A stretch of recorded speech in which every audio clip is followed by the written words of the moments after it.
إنه لقرآن كريم في كتاب مكنون لا يمسه إلا المطهرون تنزيل من رب العالمين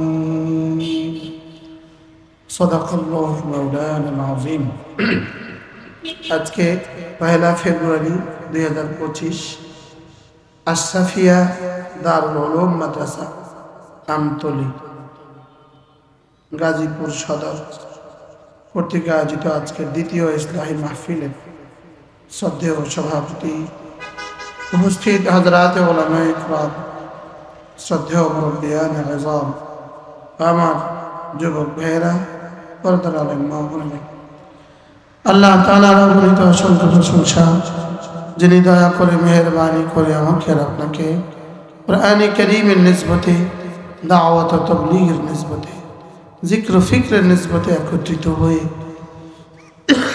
কোরআনে কারীম থেকে কিছু কথা বলার শোনার তৌফিক দান করেছেন, এর জন্য বলি আলহামদুলিল্লাহ। আপনাদের জন্য অনেক মেহমান আছে। আমাদের হযরত মাওলানা হাফেজ মুফতি আবু তৈয়ব দামাত বারাকাতুহুম আছেন, আমাদের হযরত মাওলানা আব্দুল সত্তার সাহেব হুজুর আছেন, আরো অনেক মেহমান আছেন। মেহমানরা কথা বলবেন। মূলত আজকে আমার প্রোগ্রাম এখানে নাই। আমার প্রোগ্রাম এখান থেকে 50 কিলোমিটার দূরে। আমি আসছি চট্টগ্রাম থেকে। তারা আমাকে কেন নামাইলো আমি বুঝলাম না। অল্প সময় আপনাদের সামনে আমি আমার পঠিত আয়াতের আলোকে 2-4টা কথা আলোচনা করব।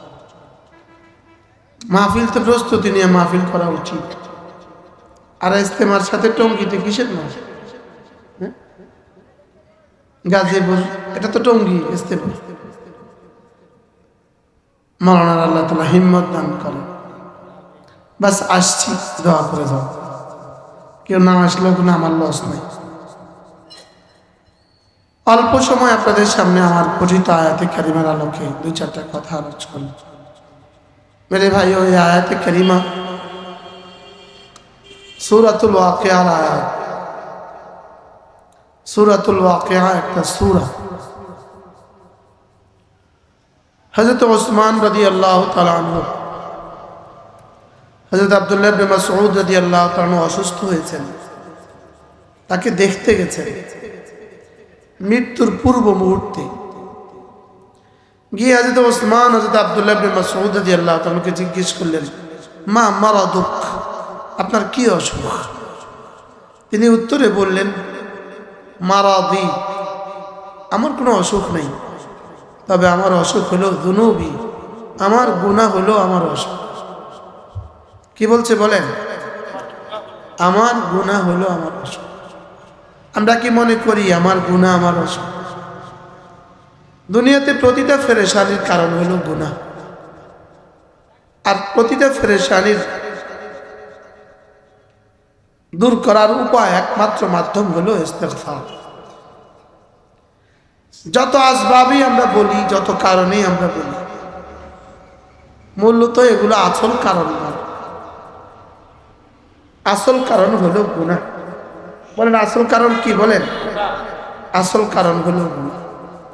হযরত আব্দুল্লাহ ইবনে মাসউদ রাদিয়াল্লাহু তাআলা সাহাবী রাসূল, যে তার গুনাহ কি ছিল? আমার সাহাবীদের আবার গুনাহ কি? সাহাবীদের গুনাহ হওয়ার সঙ্গে সঙ্গে মাফ, ইভেন অ্যাডভান্স অগ্রিমটাও মাফ। অগ্রিমটাও কি বলেন? হ্যাঁ, শুরাকায়ে বদরের অগ্রিমটাও মাফ, বদরিনদের অগ্রিমটাও মাফ। হযরত আব্দুল্লাহ ইবনে মাসউদ রাদিয়াল্লাহু তাআলা জবাবে বললেন, যুনুবি, আমার কোনো অসুখ নেই, আমার অসুখ হলো। এর জবাবে কি বলবেন হযরত ওসমান? তারপরেও সাহস করে বললেন, হাল আদউ লাকা তাবিব, আমি কি আপনার জন্য একজন ডাক্তার ডেকে নিয়ে আসবো? তো তিনি জবাবে বললেন, ডাক্তার কাকে ডাকবা? আমরাদানিয়াত তাবিব, ডাক্তারই তো আমাকে অসুস্থ করছে। আমরা তো অসুস্থই করছে ডাক্তারে, তুমি ডাক্তার আবার কাকে ডাকো? তো এবারও তো কিছু করতে পারলেন না। এবার বললেন, হযরত ফামা রাজাউতা, আপনার জীবনের শেষ সময়ে আপনার যদি কোনো আশা থাকে, আমি আপনার আশাটা পুরা করার চেষ্টা করব, আমি আপনার আশাটা পুরা করে দেই। তো তিনি জবাবে বললেন, রাজাউতু রাহমাতা রাব্বি, আমার আশা হলো আমার রবের রহমত, যদি পারো তো আমার একটু রহমত দিয়ে দাও। তো রহমত দেওয়ার ব্যবস্থা কি কারোর কাছে আছে? হযরত আমিরুল মুমিনিন এবারও কিছু করতে পারলেন না। এবার বললেন, হযরত কিছু তো পারি নাই। এবার পকেটে হাত দিলেন, কটা স্বর্ণ মুদ্রা বের করে বললেন, হযরত এই টাকাটা আপনার পেছনে আপনার মেয়েদেরকে দিয়ে দিবেন, ওরা ইস্তেমাল করবে। হযরত আব্দুল্লাহ ইবনে মাসউদ রাদিয়াল্লাহু তাআলা জবাবে বললেন, ওসমান তুমি কি বলছো? আমা আলিমতা, তুমি কি জানো না রাসূল করিম সাল্লাল্লাহু তাআলা আলাইহি ওয়াসাল্লাম ইরশাদ করেন, মান ক্বারাআ সূরাতুল ওয়াকিআ ফি কুল্লি লাইলা, যে প্রতি রাতে সূরা ওয়াকিআ তেলাওয়াত করবে, লাম তুসিবহু ফাকাতুন আবাদা, দারিদ্রতা তাকে কখনো পাবে না। আল্লামতুহুন্না সূরাতুল ওয়াকিআ, আমি আমার সন্তানদেরকে সূরা ওয়াকিআ শিখিয়েছি, অতএব আমার বিশ্বাস তোমার স্বর্ণ মুদ্রা তুমি অন্য কাউকে দিয়ে দাও, আমি ওদেরকে সূরা ওয়াকিআ শিখিয়েছি। সাহাবায়ে কেরামদের কি পরিমাণ ইয়াকিন ছিল, কি পরিমাণ ইয়াকিন ছিল। হযরত আব্দুল্লাহ ইবনে মাসউদ রাদিয়াল্লাহু তাআলা জীবনের শেষ সময়েও বাচ্চার টাকার উপরে ভরসা করেন, ওই কথার উপরে ভরসা ছিল যে রাসূল বলেছেন। সুবহানাল্লাহ। হযরত আবু যর গিফারি রাদিয়াল্লাহু তাআলা, আবু যর গিফারি রাদিয়াল্লাহু তাআলা, তাকে আল্লাহর নবী এক শব্দ বললেন। রাসূল হযরত আবু যর গিফারির ব্যাপারে একদিন বললেন, আবু যর তুমি একাই দুনিয়াতে জন্ম হয়ে আসছো, তাইশু মুনফারিদা, তুমি একা একা থাকবা, ওয়াতামুতু মুনফারিদা, তুমি একা একা মরবা, ওয়াতুসাল্লি আলাইকা জামাআতুম মিনাল মুসলিমিন, আর মুসলমানদের এক দল তোমার উপরে জানাজার নামাজ পড়বে, তোমার জানাজা পড়বে মুসলমানদের এক দল। হযরত আবু যর গিফারি রাদিয়াল্লাহু তাআলা এর আকীদা ছিল, এনার বিশ্বাস ছিল, এনার মাযহাব ছিল, আজকের খাবারের পরে দ্বিতীয় দিনের খাবার যদি কেউ জমা করে তো তিনি তাকে ঈমানের ব্যাপারে সন্দেহ করতেন। তিনি মসজিদে আসলে জিজ্ঞেস করতেন, তোমার ঘরে কি আগামী দিনের খাবার আছে? বলবে আছে, তোমার সমস্যা আছে, সরো যাও। সবার সাথে এমন করতেন হযরত আবু যর। তো সকলে মিলে তাকে বললেন, তুমি আর এখানে থাকবে না, তুমি দূরে চলে যাও। তুমি কোথায় চলে যাও? তুমি দূরে চলে যাও। হযরত আবু যর দূরে চলে গেল। এই সুদানের রাজধানীর নাম কি? সুদানের রাজধানীর নাম কি? খুরতুম। এখানে একটা শহর আছে আবুজা। কি আছে? আসলে আবুজা না, আবু যর। হযরত আবু যর রাদিয়াল্লাহু তাআলা ওখানে চলে গেলেন, এই ওখানেই থাকেন, পৃথিবীর কেউ তার কাছে নাই।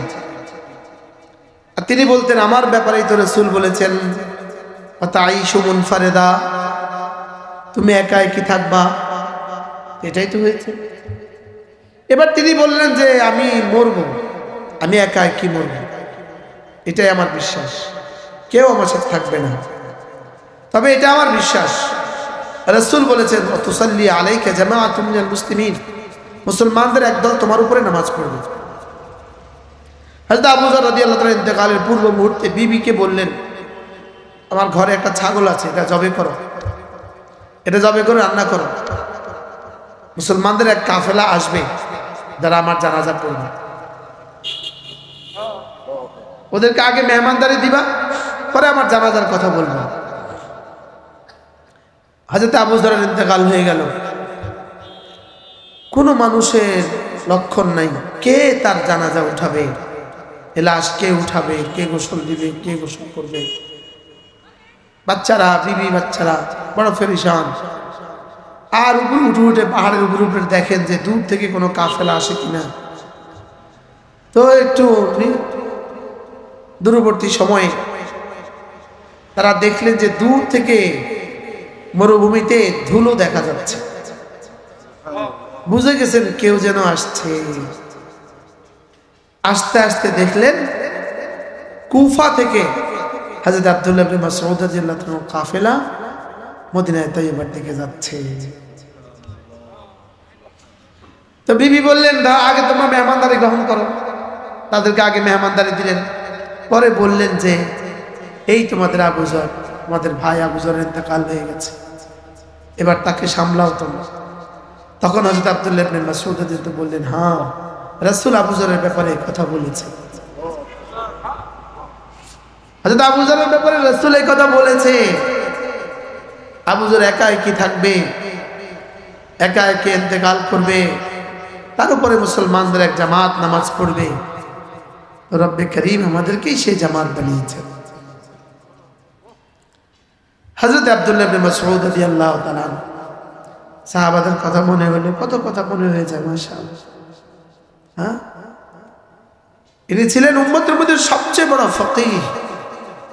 হযরত আব্দুল্লাহ ইবনে মাসউদ এই উম্মতের সবচেয়ে বড় মুফাসসির হযরত আব্দুল্লাহ ইবনে আব্বাস রাদিয়াল্লাহু তাআলা, এই উম্মতের সবচেয়ে বড় সিদ্দিক আবু বকর রাদিয়াল্লাহু তাআলা, সবচেয়ে বড় আদিল হযরত ওমর, সবচেয়ে বড় সখী হযরত ওসমান, সবচেয়ে বড় ওলি হযরত আলী সুবহানাল্লাহ, সবচেয়ে বড় মুজাহিদ হযরত খালিদ ইবনে ওয়ালিদ, সবচেয়ে বড় ফকিহ আব্দুল্লাহ ইবনে মাসউদ, সবচেয়ে বড় মুফাসসির আব্দুল্লাহ ইবনে আব্বাস, সবচেয়ে বড় কারি হযরত উবাই ইবনে কাব। सुबहानअल्लाह। दुनिया की सदाकत में तेरा नाम रहेगा, सिद्दीक तेरा नाम से इस्लाम रहेगा। दुनिया की अदालत में तेरा नाम रहेगा, फारूक तेरा नाम से इस्लाम रहेगा। अल्लाह साहबाদের মতো यकीन আমাদের দিলে দিয়ে দেন। হযরত খুজাইমাতুল আনসারী রাদিয়াল্লাহু তাআলা, খুজাইমাতুল আনসারী রাদিয়াল্লাহু তাআলা আনহু আল্লাহর নবী একাকী যাচ্ছিলেন, মরুপথ দিয়ে একাকী যাচ্ছিলেন। পথিমধ্যে ইহুদি পড়ল, ইহুদির হাতে একটা ওট ছিল। তো রাসূল বললেন, এই ইহুদি ওটটা বেচবা? তা ওই ইহুদি বললেন বেচবো। রাসূল ইহুদির কাছ থেকে ওটটা কিনে নিলেন, ইহুদিকে টাকাগুলো দিয়ে দিলেন। ইহুদি তো লানাতুল্লাহ আলাইহি, ইহুদি তো মালউন, অভিশপ্ত এক জাতি, মিথ্যে কথা তাদের জীবনের সাথে মিশে আছে। আল্লাহ লানত ইহুদিদের উপর, আমিন বলেন না? আমিন। ইহুদিদের সাথে যাদের সখ্যতা তাদের উপরও আল্লাহ আল্লাহুম্মা আমিন। গায়রিল মাগদুবি আলাইহিম ওয়ালাদ-দাল্লিন, মাগদুব এক জাতি।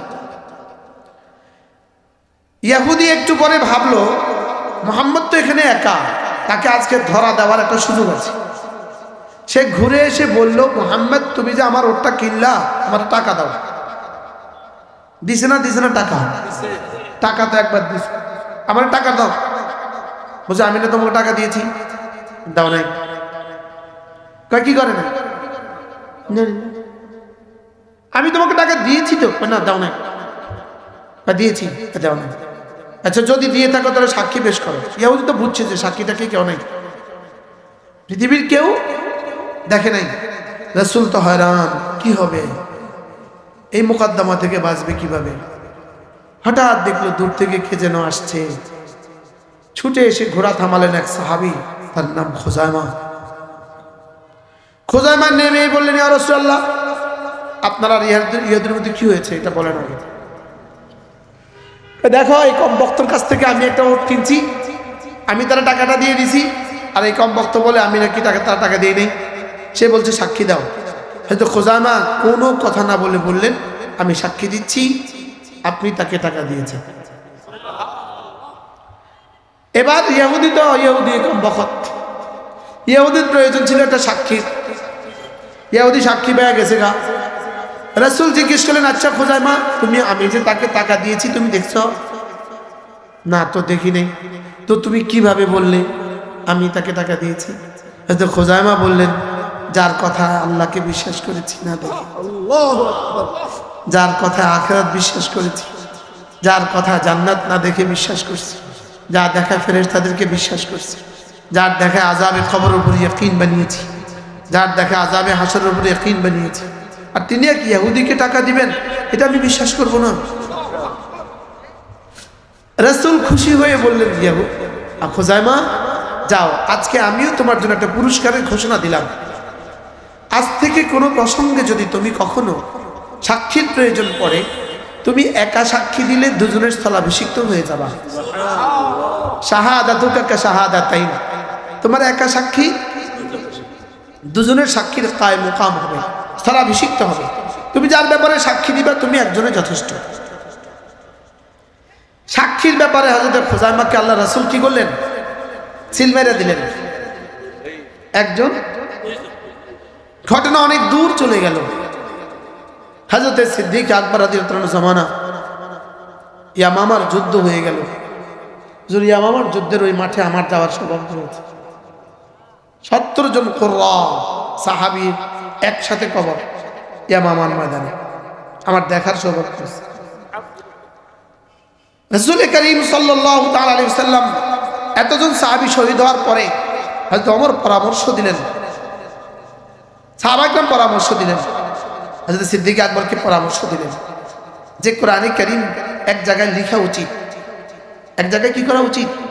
এভাবে যদি সাহাবায়ে কেরাম শাহাদাত বরণ করে, সব কারীরা হাফেজরা যদি শহীদ হয়ে যায়, কোরআন তো পৃথিবী থেকে মুছে যাবে। ধীরে ধীরে কোরআনকে এক জায়গায় জমা করা দরকার। এক জায়গায় কি হযরত ওমর 2 সদস্য বিশিষ্ট একজনকে কি বানালেন? 2 সদস্য কমিটি বানাইলেন। হযরত যায়েদ ইবনে সাবিত রাদিয়াল্লাহু তাআলাকে আমির বানাইলেন।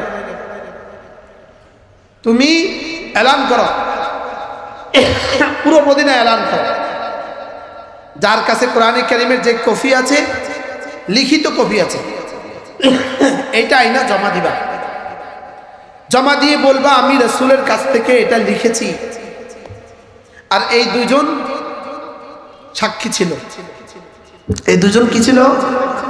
এভাবে তুমি পুরো 30 পারা জমা করবে। এলান হইতে হইতে সমস্ত সাহাবী যার কাছে যা ছিল, কারোর কাছে চামড়ার মধ্যে লেখা, কারোর কাছে খেজুরের ডালের মধ্যে লেখা, যার কাছে যা লেখা ছিল সব নিয়ে হাজির। আর এই দুজন সাক্ষী, এরা দুজন দেখছে আমি লিখছি, এরা দুজন দেখছে আমি লিখছি, এরা দুজন দেখছে আমি লিখছি। সব পুরো কোরআন জমা হয়ে গেল, এক আয়াত কোথাও খুঁজে পাওয়া যাচ্ছে না। লাকাদ জাআকুম রাসূলুম মিন আনফুসিকুম আজিজুন আলাইহি মা আনিতুম হারিসুন আলাইকুম বিল মুমিনিনা রাউফুর রহিম। এই আয়াতটা কোথাও খুঁজে পাওয়া যাচ্ছে না। লেকিন সাহাবায়ে কেরাম সকলেই জানেন, আমরা তো জানি এটা সূরা তাওবার শেষ আয়াত, আমরা সকলেই জানি, লেকিন এটা তো লিখা তো পাওয়া যাচ্ছে না। কি লিখা পাওয়া না গেলে তো জমা করা যাচ্ছে না। তাহলে কি কোরআনে কারীমের এক আয়াত ছুটে যাবে? একটা আয়াত কি কোরআন থেকে ছুটে যাবে? বড় আশঙ্কা। পুরো মদিনা এলান, যার কাছে আয়াত আছে সংবাদ নিয়ে আসো, এই আয়াত নিয়ে আসো। শেষ তক একজন মানুষ নিয়ে আসছে, একজন, উনি নিয়ে আসছেন বলে আমি রাসূলের কাছ থেকে এটা লিখছি, এটা ধরো। তো হযরত যায়েদ বলেন দুজন সাক্ষী পেশ করো। সাক্ষী তো আর খুঁজে পাওয়া যাচ্ছে না, কোথাও এর পক্ষে কোনো সাক্ষী নেই। এবার মদিনায় এলান হলো, ভাই এই আয়াতে কারিমা আল্লাহ রাসূলের কাছ থেকে একজন সাহাবী লিখেছে, তোমরা কেউ শুনছো কিনা, দেখছো কিনা। তো দেখতে দেখতে এলান হইতে হইতে একজন আসলেন, একজন এসে বললেন জি আমি দেখেছি, ইনি লিখেছেন। এখন একজন সাক্ষীর গ্রহণযোগ্য, সাক্ষী তো গ্রহণযোগ্য হবে না, তো একজন সাক্ষী কি হবে? তো শেষ পর্যন্ত আরেকজন সাক্ষীর অপেক্ষা করতে করতে কোথাও আর সাক্ষী পাওয়া গেল না। হযরত যায়েদ ইবনে সাবিত রাদিয়াল্লাহু তাআলা আনহু ওই একজন সাক্ষীকে নিয়ে হযরত আমিরুল মুমিনিনের কাছে পেশ করলেন। হযরত এই হলো মা যারা, এই হলো ঘটনা, পুরো কোরআন জমা হয়ে গেছে, শুধু এক আয়াত লাকাদ জাআকুম রাসূলুম মিন আনফুসিকুম এটা তো কোথাও পাওয়া যাচ্ছিল না। শেষ তক পাওয়া গেছে একজনের কাছে, লেকিন তার কাছে কোনো সাক্ষী নেই, শুধু সাক্ষী আছে একজন, এই ইনি সাক্ষী। একজন সাক্ষী, আমি এখন কি করবো, আমি এটা নিব কিভাবে? আমিও তো এটা মুখস্থ পারি, আপনিও পারেন, লেকিন রসুল অনুযায়ী তো লিখা যাচ্ছে না। হযরত আবু সিদ্দিক আকবর জিজ্ঞেস করেন, এই তোমার নাম কি? আমার নাম খোজাইমা। আচ্ছা তুমি খোজাইমা, তোমার ব্যাপারে কি রাসূল বলেছিলেন শাহাদাতুকা কা শাহাদাতাইন, তোমার একজনের সাক্ষী দুজনের স্থলাভিষিক্ত, তুমি কি সেই খোজাইমা? জি হ্যাঁ আমি সেই খোজাইমা।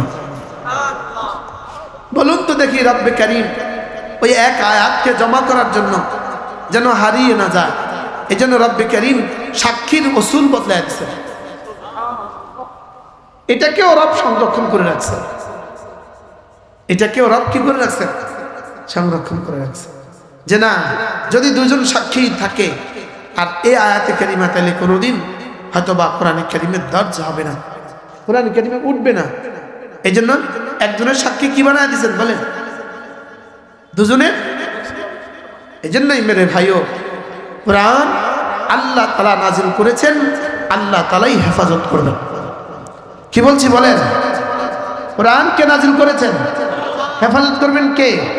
আল্লাহ তাআলাই কোরআন কারীমকে হেফাজত করবেন। বাদশাহ হারুন রশিদের জামানায়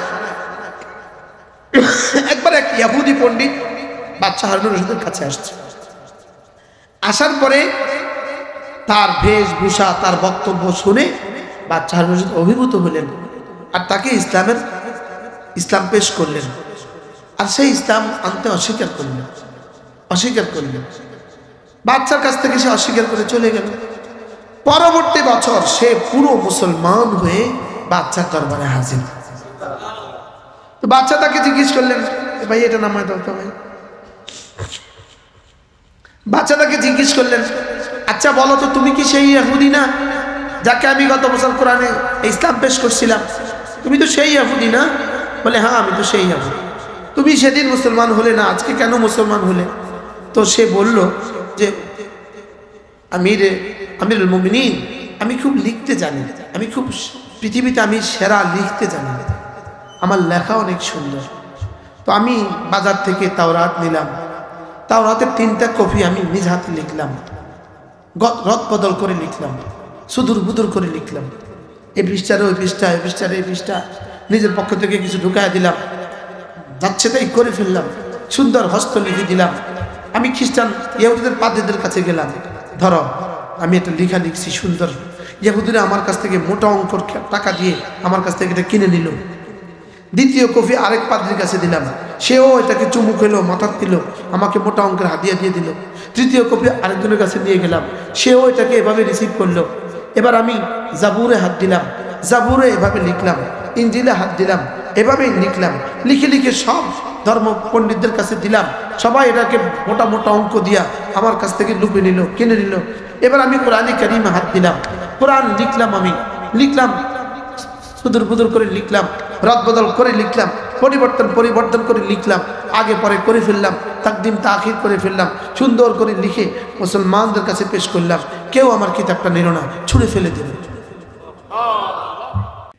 আমি বুঝলাম এটা সত্য, আমি বুঝলাম এটা কি, এটা সত্য। এই জন্য আজকে বাচ্চা হারুন রশিদ বললেন, এটা কেন সত্য হবে না? ইন্না নাহনু নাযালনা যিকরা ওয়া ইন্না লাহু লাহাফিজুন, এটাকে যিনি নাজিল করেছেন হেফাজতের জিম্মাদারি তিনি নিয়েছেন। কি ভাই, এজন্য এটা কোরআনে কারীম, এটার সাথে যেই লাগে সে দামি হয়। বলেন কি বলছি বলেন? আমাদের মাওলানা ইকবাল সে কলেজে চাকরি করত, শুধু ছোট কলেজে নয়, বাংলাদেশের সেরা কলেজগুলোর সেরা।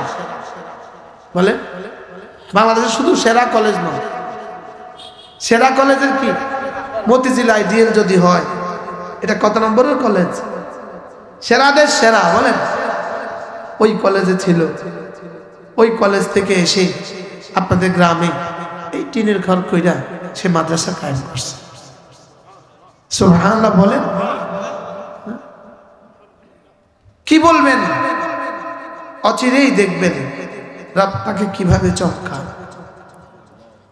मेरे लिए छोड़ के देख, मेरे लिए घर बार छोड़ के देख, अगर मैं तुझे बाघर नहीं बनाया फिर मुझे खाना। আমার জন্য বাড়ি ঘর ছেড়ে দিয়ে দেখো, আমি যদি তোমাকে ঘরওয়ালা না বানাই তখন আমাকে বলবা। কি मेरे लिए दलील होकर देख, अगर मैं तुझे बाइज्जत नहीं बनाया फिर मुझे खाना। আমার জন্য অপমানিত হয়ে দেখো, আমি যদি তোমাকে সম্মানিত না করি তখন আমাকে বলবা। হযরত ইব্রাহিম আলাইহিস সালাম এক ছেলেকে কুরবানি করেছেন, এক ছেলের গলায় ছুরি চালালেন, ছুরি আর চলতে দিলেন না, কাটতে আর দিলেন না, লেকিন চালালেন। বুঝেন নাই কথা? কাটা আর লাগে নাই, কাটতে আর দিলেন না। রব্বে করিম এটাকেই কবুল করে তুমি তোমার এক ছেলের গলায় ছুরি চালিয়েছো, যাও আমি তোমাকে মিল্লাতে আবিকুম ইব্রাহিম, আমি কিয়ামত পর্যন্ত মিল্লাতের বাবা তোমাকে বানায় দিলাম। আজীব না? নিজের বার্ধক্যের এক ঘর, নিজের একমাত্র বিবি, একটা মাত্র ছেলে, সেই এত দূর থেকে কোরবানি করে এমন এক জায়গা রেখে দিছে, ফি ওয়াদিন গায়রি যি জারইন, এমন এক জায়গা রেখে আসছে যেখানে পৃথিবীর কেউ নাই, নাই পানি, নাই পাখি, নাই গাছ, নাই মানুষ, নাই জনমানব, নাই কোনো সম্পদ, নাই কোনো কৃষি, নাই কোনো খেতি, নাই কোনো কিছু। এমন এক জায়গা রেখে দিয়ে আসলেন, মেরে লিয়ে ঘর ছোড় কে দেখ, আমার জন্য তুমি বাড়ি ছেড়ে দাও, বাড়ি ছেড়ে দিয়ে দেখো। তো রব্বে করিম তাকে এমন এক ঘর বানিয়ে দিলেন, এমন এক ঘর তাকে উপহার দিলেন, যে ঘর আল্লাহ তাআলা পুরো কিয়ামত পর্যন্ত পুরো কায়নাতের সমস্ত মুমিনের কিবলা বানিয়ে দিলেন। কি? যেই ঘরে একটা ফল ছিল না, ফি ওয়াদিন গায়রি যি জারইন ছিল, সেখানে তুজবা ইলাইহি থামারাতু মিন কুল্লি শাই, সেখানে সারা পৃথিবীর যত ফল যেখানে আছে, সারা পৃথিবীর যেখানে যত ফল আছে, মক্কা শরীফে এক দোকানে তার সবটা একসাথে পাওয়া যায়। কি ভাই? যেই শহর পৃথিবীর কোনো মানুষ দেখে নাই, পৃথিবীর কোনো মানুষ যেখানে থাকার কল্পনা করে নাই, আজকে পৃথিবীর এমন কোন মোমেন আছে যার কলিজায় ওই ঘরে ভালোবাসা নেই? হ্যাঁ, তাহবি ইলাইহি আফইদাতুন নাস, যে ঘরের দিকে রব্বে কারীম ভালোবাসা পয়দা করেন নাই, এমন পৃথিবীতে কোন মানুষ আছে? হ্যাঁ, কেন বলেন? কেন বুঝে নেন? কে ছাড়ছে? ইব্রাহিম ঘর ছাড়ছে। তো কেমন ঘর রব উপহার দিছে, যে ঘরকে রব এবার নিজের ঘর বলে দিলেন। কি আবার কি বললেন? পৃথিবীর কোনো মানুষ যদি এই ঘরের রবের ইবাদত করে, যাও আমি কথা দিলাম তার খুদ পিপাসার জিম্মাদার আমি, তাকে নিরাপত্তার চাদর দিয়ে ঢেকে দেওয়ার জিম্মাদার আমি। এই ঘরের রবের ইবাদত করলেই হবে। যাও, ফালিয়াবুদু রাব্ব হাযাল বাইত আল্লাযী আত'আমাহুম মিন জু' ওয়া আমানাহুম মিন খাউফ। এই ঘরের রবের ইবাদত করার জিম্মাদার তুমি, আর তোমার মুখে লোকমা তুলে দেওয়ার জিম্মাদার আমি, আর তোমাকে নিরাপত্তার চাদরে ঢেকে দেওয়ার জিম্মাদার আমি। কেউ ভাব মাশাআল্লাহ। আমি 30 মিনিট বয়ান করব বলছিলাম, আমার 30 মিনিট হয়ে গেছে, আর এনারা এখন আসতেছে, খালি আসে। কোথেকে আসতেছেন এত মানুষ? হ্যাঁ, এই জন্য আল্লাহর জন্য কোরবানি বলেন, আল্লাহর জন্য কোরবানি বলেন, বলেন আল্লাহর জন্য কোরবানি। আমিও আমার ছোট্ট একটা ঘর ছাড়ছিলাম আল্লাহর দ্বীনের জন্য। আমি আমার বাড়িতে ছোট্ট একটা ঘর করছিলাম, আমি আমার ঘরটা ছাড়ছি। আমার ঘরের সামনে ছিল আলিয়া মাদ্রাসা, ওই মাদ্রাসা ছিলাম আমি প্রভাষক। এ হলো আমার ঘর। জোহরের আজান দিলে আমরা ঘরে যেতাম, ঘরে গিয়ে গোসল করে মাদ্রাসায় ভাত খেয়ে মাদ্রাসায় এসে সুন্নতার জোহর পড়তাম। কতটা কাছে কতটা দূরে বুঝেন নাই? তো এই চাকরি পৃথিবীতে কেউ ছাড়ে কি? অনেক টাকা বেতন, আর চাকরিটা এত কাছে। তো আল্লাহর জন্য যখন ছাড়ছিলাম, এদের কারণে বলতে পারবো আল্লাহ তাআলা আমার কয়টা বাড়ি দিচ্ছে আমি এখন বলতাম, কিন্তু এদের সামনে বলা যাবে না। হ্যাঁ, আমি 11,000 টাকার স্কেলে চাকরি ছাড়ছি। আমি এখন আমার জুমার বেতন দেয় ৫-৫০ হাজার টাকা। আমার জুমার বেতন এখন কত দেয়? 50,000 টাকা এখন আমার জুমায় বেতন দেয়। ইন্না লিল্লাহি ওয়া ইন্না ইলাইহি রাজিউন। मेरे लिए छोड़ के देख, আমার জন্য ছেড়ে দিয়ে দেখো। রব্বে করিমের জন্য কেউ হারাম ছাড়বে আর রব তাকে হালাল দিয়ে বরকত দিবে না, এটা হবে না। কি বলছি বলেন? এটা কি? আর এটা হবে না। এটা কি? এটা হবে না। হযরতে শাহ আতাউল্লাহ বুখারী রাহিমাহুল্লাহ বলেন, তিনি বলেন যে আমি পৃথিবী গবেষণা করে দেখেছি, এক নাম্বার পৃথিবীতে যে জুলুম করে, পৃথিবীতে কোনো জালেম টিকে গেছে পৃথিবীর ইতিহাসে আমি কোথাও দেখিনি। সুবহানাল্লাহ বলেন। ইয়া আল্লাহ, কারি আবুল কাসেম চলে আসছে, ইনি নেত্রকোনা থেকে আসছে, বা আরেকজন নেত্রকোনা, বা আরেকজন ময়মনসিংহ, আরেকজন নরসিংদী। এটা কি করতে আইছেন আপনারা? ওই আরেকজন নরসিংদী দেখা যায়। এটা কি কি? বা আরেকজন ঢাকা।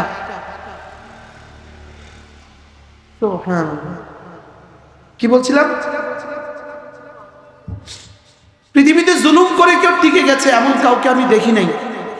2 নম্বরে তিনি বলেন যে আল্লাহকে দিয়ে কেউ ফকির হয়েছে এমন কাউকে আমি দেখি নাই। কি বলছে বলেন? আল্লাহকে দিয়ে কেউ ফকির হয়েছে এমন কাউকে আমি, এই সপ্তাহের ঘটনা, গত 3 দিন আগের ঘটনা, চিটাগাঙ্গে এক ভদ্রলোক, তিনি একটা বাড়ি করেছেন 8 কোটি টাকা ব্যয়। বাড়িটা 88 ফ্ল্যাট। কয়টা ফ্ল্যাট? এক বাড়ি। এই বাড়ির প্রথম লেআউটটা, প্রথম কোফটা দিছিল আল্লামা জুনায়েদ বাবুনগরী। ওনাকে নিয়ে তিনি এই বাড়িটা প্রথম দোয়া করালেন। ওনার তো ইন্তেকাল হয়ে গেছে, বাড়িও হয়ে গেছে। এই বাড়িওয়ালা এই পুরো বাড়িটা 87টা ফ্ল্যাট আল্লাহ রাস্তা দান করে দিয়েছে, শুধু একটা আমার দিয়ে দিছে। ওটাও তো দানই, ওটা আমার নামে দিয়ে দিছে, বলে আপনি চিটং যখন আসবেন তখন এই ফ্ল্যাট করবেন। আর বাকি 78টা কি 87টা মসজিদ মাদ্রাসার নামে ওয়াকফ করে দিয়েছে। তিনি বললেন, আমাকে এটা দেখাইতে দেখাইতে বললেন, এটা কোনো কারণ নাই হুজুর, আমার জীবনের স্বপ্ন এত বড় বাড়ি, কিন্তু জুনায়েদ বাবুনগরী প্রথম দিন দোয়া করছিল, কি কইছিল কে জানে? জুনায়েদ বাবুনগরী কি কইছিল কে জানে? কি কইয়া দিছে মালিক কে জানে? আমি এটা আল্লাহর রাস্তায় দান করে দিলাম। সমুদয় সম্পদ আল্লাহর রাস্তায় দান করেছে। কি হয়? এজন্য মাওলানা ইকবাল কোরবানি করেছে ইনশাআল্লাহ। আল্লাহ চমকাবেই চমকাবে বলেন ইনশাআল্লাহ। আল্লাহ তাআলা এই নওজোয়ানকে কবুল করেন, মাদ্রাসাকে মহব্বত করবেন। এত সুন্দর বাড়িওয়ালা, এই বাড়ির সামনে সুন্দর মাঠ, এই ঘর আপনারা দেখছেন এটা টিনের ঘর, আমি দেখছি একটা জানালাও নাই, লেকিন রব এটাকে হোয়াইট হাউসের চেয়েও দামি মনে করছে। আর শাহজিনের মালিকের কাছে এটা হোয়াইট হাউসের চেয়েও বেশি দামি। আর এটা যদি আপনার বিশ্বাস না হয় তা আপনি ইমান দৌড়ান। কি বলছি বলেন? এটা যদি আপনার বিশ্বাস না হয়, কুল বিফাদলিল্লাহি ওয়া বিরহমাতিহি ফাবিযালিকা ফালইফরাহু হুয়া খায়রুম মিম্মা ইয়াজমাউন। কারি আবুল কাসেম, আরেক মামার নাম কি? কারি মাহমুদুল হাসান হুজুর। ইনি দাঁড়ান, ইনি আর্মিতে চাকরি করতেন। ইনি অবসরপ্রাপ্ত, এই ছেড়ে দেওয়া চাকরি, অবসর নয়, চাকরি ছেড়ে দিয়েছেন। ইনি কারি আবুল কাসেম। ইনি আর্মির চাকরি ছেড়ে দিয়ে কোরআন শরীফ পড়া শুরু করছে। কোরআন শরীফ পড়তে পড়তে পড়ানো শুরু করছে।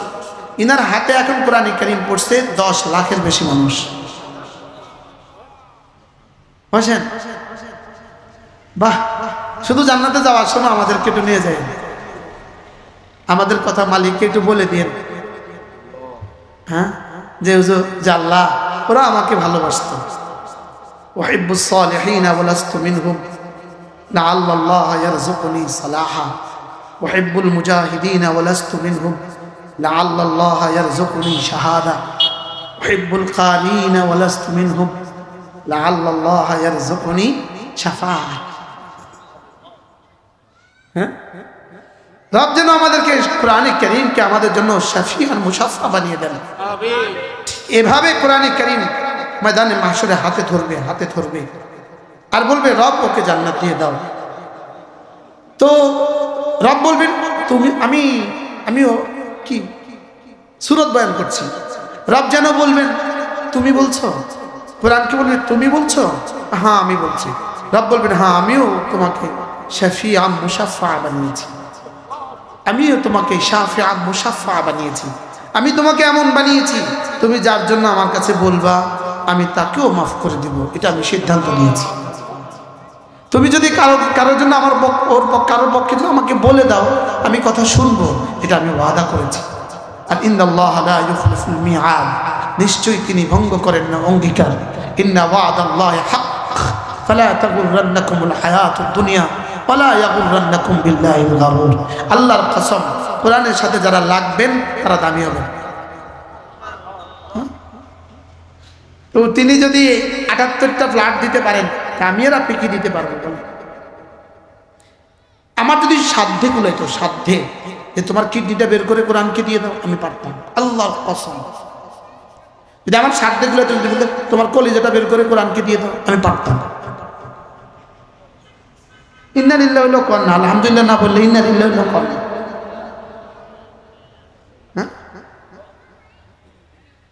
কোরআনে কারীমের সাথে যেই লাগে সেই দামি, যেই লাগে সেই দামি, যেই লাগে সেই দামি।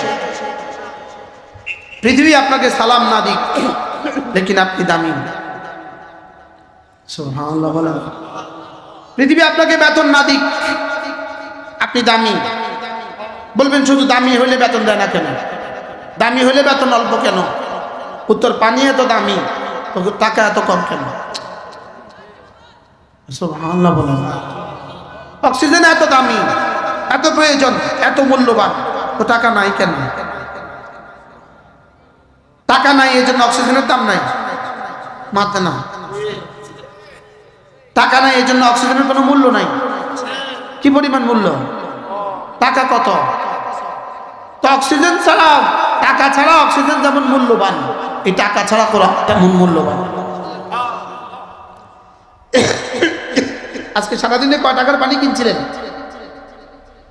তো পানি কি পরিমাণ প্রয়োজন, লেকিন দাম কত?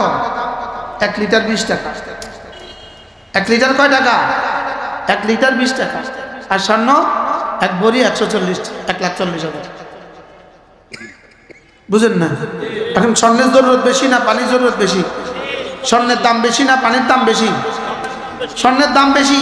তাহলে বোঝা গেছে দাম দিয়ে কিছু হয় না। আরে বুঝেন নাই কথা মনে হয়? দাম দিয়ে কিছু কি? দাম দিয়ে কিছু হয় না। হোটেল শেরাটনের বাবুর্চি 6 লাখ টাকা বেতন, বুঝেন নাই? তো দাম কত? বেতন কত? বেতন 6 লাখ।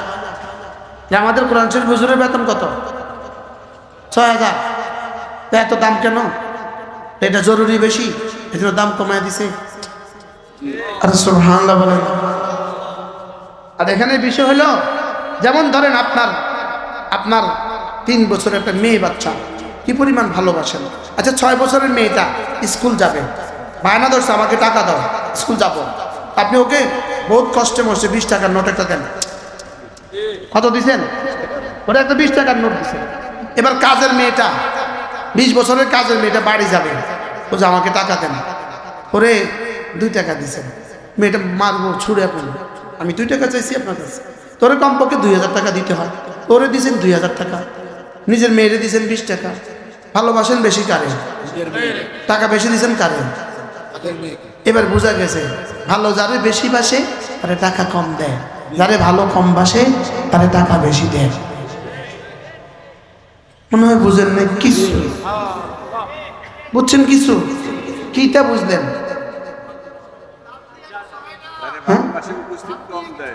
হ্যাঁ, যারে ভালোবাসে উপস্থিত কম দেয়। সুবহানাল্লাহ। আচ্ছা আপনি আরো আরো আরো প্রমাণ নেন। নতুন দুলহা, নতুন কি বাড়িতে নতুন জামাই আসছে, মেয়ে বিয়ে দিচ্ছে নতুন জামাই। তো দ্বিতীয় দিন দুপুর বেলা শাশুড়ি খেতে দিছে, জামাইকে আর নিজের ছেলেকে একসাথে বসিয়ে শাশুড়ি খানা পরিবেশন করছে। তো জামাইয়ের প্লেটে কি দেয়? মুরগির রানটা কার প্লেটে? দেশি মুরগির ডিমটা কার প্লেটে? ইলিশের পেটিটা কার প্লেটে? কাতল মাছের পেটিটা কার প্লেটে? ছেলের প্লেটে কি দেয়? মুরগির ঠ্যাং। কেটা জানি কইল? আপনার অভিজ্ঞতা আছে নি? ছেলের প্লেটে কি দেয়? ঠ্যাং দিছে, লেজটা, ইলিশ মাছের লেজটা দিছে, যেটা খাওয়া যায় না। বাস্তব না বাস্তব? ছেলেও আর চোখে চোখে দেখে কোনো রকমে খেয়ে উঠলো। পরে মাকে একাকি জিজ্ঞেস করলো, আচ্ছা মা, এটা কোন ইনসাফ? 30টা বছর তুমি আমাকে ভালোবাসছো, আমি তোমাকে ভালোবাসছি, আর ওই বেটা কালকে আসছে, ওরে সব দিলে, আজকে তুমি আমার খানা এইভাবে জুলুম করলে। মা কয়, আরে ফু, তুই বোকা, তুই বুঝিস নাই, তোরে দিছি লেজটা, তোরে দিছি পাখাটা, তোরে দিছি ঠ্যাংটা, ওরে দিছি রানটা, ওরে দিছি লেজ পেটিটা, উত্তরের বাড়িটা তোরে দিব, গোলামের পুত্রে কিছুই দিতাম।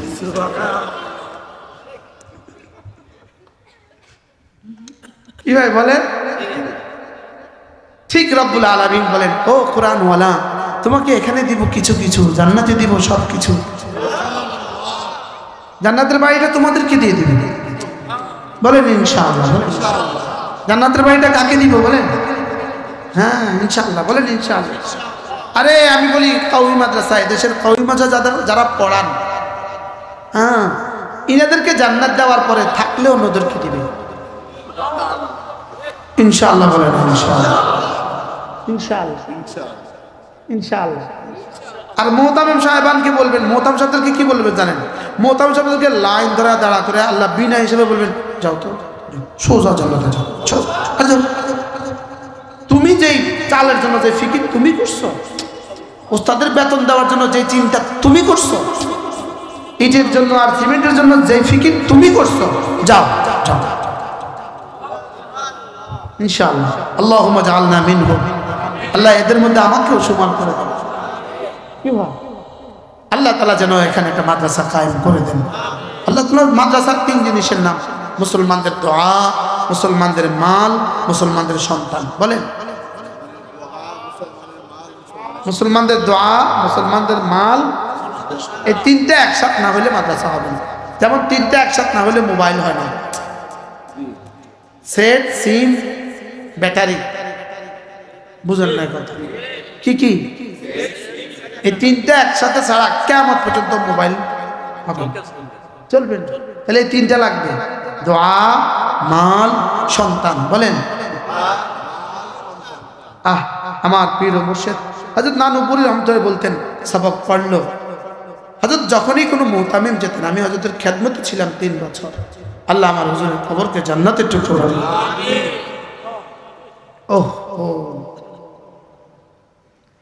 কোন আল্লাহওয়ালাকে মানুষ যখন ভালোবাসে, আল্লাহ তাআলা তাদেরকে দুনিয়াতেও দান করে। চিটাগাঙ্গের হাজী সাহেব আমাকে বললেন, হুজুর আমার জীবনের কোনো পুঁজি নাই, আমি হযরত নানুপুরি জুতা সেটা করছি। এটা ছিল আমার কি? তিনি আমাকে বললেন, হুজুর এই মুহূর্তে আল্লাহ পাক আমার কাছে টাকা দিয়ে রাখছে 20,000 কোটি। উনি বলতেছেন, হযরত নানুপুরি আমাকে বলতো, বাবা তুমি টাকার মালিক নাও, টাকার রাখাল। কি বলতো বলেন? তুমি টাকার মালিক না, টাকার কি? টাকার রাখাল। তুমি টাকার মালিক না, টাকার রাখাল। এখন ইস্তেমাতে পড়ে আছে, হাজী সাহেব ইস্তেমাতে আসছে, রাতে আমার সাথে দেখা হবে, বুঝে আসছে? টাকার মালিক না তিনি। হাজী সাহেব আমাকে বলে, হুজুর আল্লাহর কসম আমার 1 টাকা হারাম নাই। বলতেছে যে আমার জীবনের কোনো বুঝি নাই, শুধু বুঝি আমি হযরত নানুপুরি জুতা সেলাই করছি। আমি হযরত নানুপুরি কি করছি? জুতা সেলাই করছি। যে আমার 3টা রুমের একটা ঘর ছিল, এই 3 রুমের এক ঘরে আমি আমার বিবি, আরেক রুমে আমার বাচ্চারা, আরেক রুমে হযরত নানুপুরি আসলে থাকতেন। একটা ওয়াশরুম ছিল, এই ওয়াশরুমে আমরা সবাই ব্যবহার করতাম। হযরত নানুপুরি আমার ঘরে থাইকা চিটংয়ে কালেকশন করতেন, চিটংয়ে কাজ করতেন, আমি হুজুরের খেদমত করতাম। রমজান মাসে হুজুর আমার কাছে আসতেন। এই ছিল আমার পুঁজি। হুজুর কি বলে গেছেন কে জানে? হুজুর কি দোয়া করে গেছেন কে জানে। এখন আরেকটা বাড়ি তার 8 তলা, এটা হলো 18,000 স্কয়ার ফিটের ছাদ। কত হাজার স্কয়ার ফিটের ছাদ? বুরুজ দুবাইতে ওনার ফ্ল্যাট আছে, জমজম টাওয়ারে ইনার ফ্ল্যাট আছে, দুবাইতে তার 10টা বাড়ি আছে। বলতে শুধু মাটি ধরছি শোনা হয়ে গেছে, শুধু এক আল্লাহওয়ালার দোয়া, এক আল্লাহওয়ালার কি, এজন্য এক আল্লাহওয়ালার দোয়া।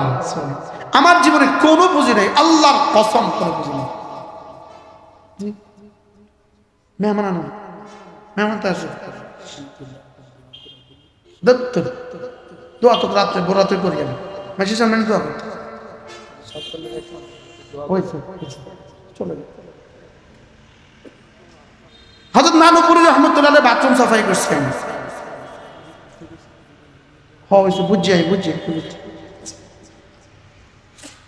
হ্যাঁ, আমার মাথার লবণ দিয়ে ঘরে গেছেন। জি মাশাআল্লাহ, আল্লাহ তাআলা আমাদেরকে কোনো না কোনো আল্লাহওয়ালাকে ভালোবাসার তৌফিক দান করুন। হযরত হাকিমুল উম্মত বলতেন, আয় আল্লাহ মুঝে কিসি আল্লাহ ওয়ালে কি মোহাব্বত নসিব ফরমা দে। আল্লাহ আমাকে কোনো আল্লাহওয়ালার মোহাব্বত নসিব করে দাও। কোন আল্লাহওয়ালাকে ভালোবাসবেন তো ইনশাআল্লাহ, কোন আল্লাহওয়ালার জুতা সিধা করবেন। হ্যাঁ, কোন আল্লাহওয়ালাকে মাঝে মাঝে হাদিয়া দিবেন।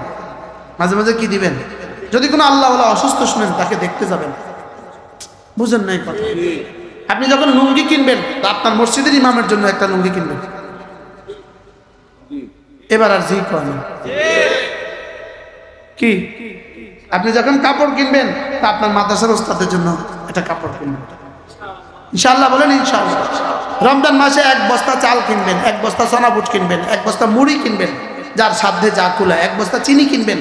আপনার নিকটতম কোনো মাদ্রাসায় নিয়ে বলবেন, হুজুর এই বস্তা চিনি দিয়ে সব বাচ্চাদেরকে শরবত খাওয়াবেন ইনশাআল্লাহ।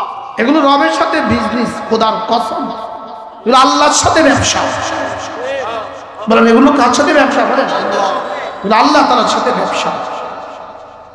আল্লাহর কসম, বাংলাদেশের মাদ্রাসাগুলো সারা পৃথিবীর শ্রেষ্ঠ দ্বীনের মার্কাজ। এই মাদ্রাসাগুলো আছে বলে বাংলাদেশ আছে। কি বলছি বলেন? এই মাদ্রাসাগুলো আছে বলে কি আছে? এই বাংলাদেশটা ঠিকই আছে, এই মাদ্রাসাগুলো আছে। আপনার বুঝে আসুক আর না আসুক, আপনার বুঝে আসুক আর না হয়, চোর আর ডাকাতের জ্বালা এদেশের মানুষ আর ঘরে ফিরতে পারত না। বাস্তব না বাস্তব? বাজারে যাইতেন টাকা লইয়া, আল্লাহ আসলে ফিরতেন। এই মাদ্রাসা মসজিদগুলোর বরকতে এদেশটা ঠিকই আছে। কি বাস্তব না বাস্তব? কোন আইনের শাসন দিয়ে দেশ ঠিকই আছে? কোন? শুধু মাদ্রাসা মসজিদে এই বরকতে মানুষ আছে, মানুষের বরকতে আপনারা ঠিকই আছে। বুঝেন নাই কথা? এই জন্য এই মাদ্রাসাকে মহব্বত